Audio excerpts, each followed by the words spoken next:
Hello, everybody. Today is April 11, and we are now 6 days outside of the Boston Marathon.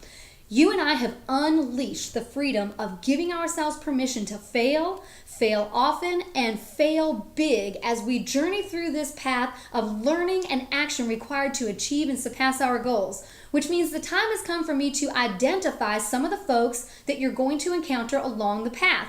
The first group is going to be your mentors, probably only one or two associated with any given goal.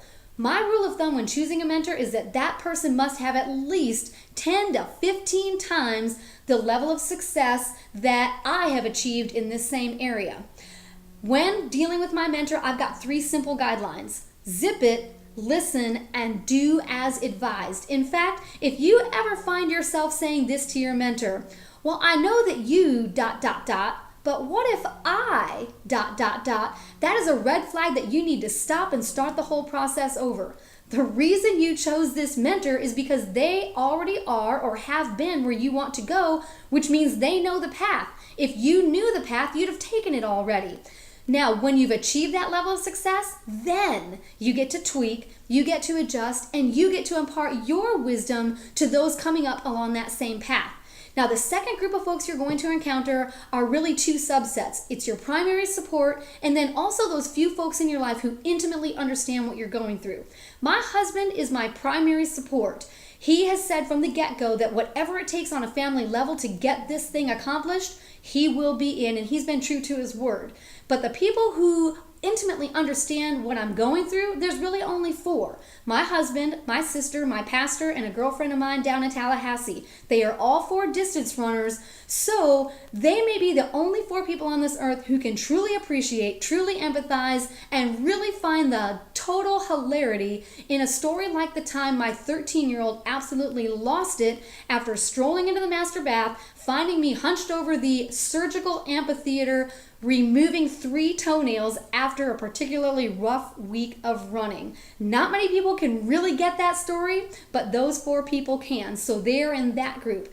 The next group are the folks in your life who you just love for who they are, and they love you for who you are, and because of that, you really are interested in the big and important things that go on in each other's lives. You're interested in hearing, you're interested in sharing, and it's a true visceral interest. So when something big happens to that person, you want to hear every detail and celebrate with them, and that's reciprocated. And I hope that you have a lot of folks like this in your life, because on a day-to-day basis, it's the odd things that crop up here and there that they'll put in a comment that will keep you sustained on the path for yet another day.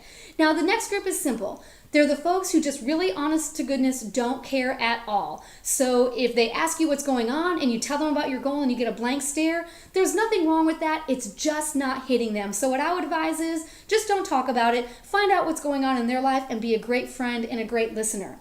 The next 2 subsets are a little bit more toxic. There are going to be some people who roll their eyes at what you are doing. And I mean roll your eyes not as in a, oh my goodness, I can't understand why anyone would want to run 26.2 miles. There's a difference between that and what are you doing? Why would anyone want to train and run 26.2 miles? That is 2 different mindsets. Now, do not let it get you down, but also don't let it upset you at them, because all it means is this. Do you remember that goal sandwich, the divider, the goal, and the why?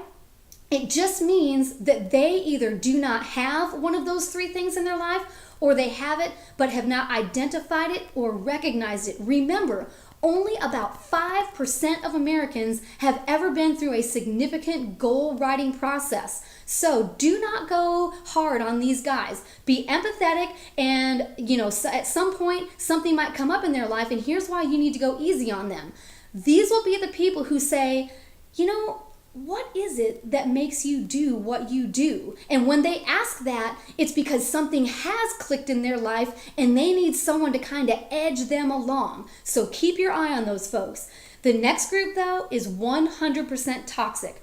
There will be people who laugh at your goal, who talk behind your back. They are like vicious vipers snapping at your heel. And when you come across those people, and there won't be too many, but when you do, you offer kindness. If that kindness is more than one time greeted with a viper's strike, some derogatory remark, hurtful remarks, whatever it is, someone trying to physically pull you down off of what you are doing, then that is when you simply turn your back and I would shake the dust off of your feet. But then there is one more thing on that.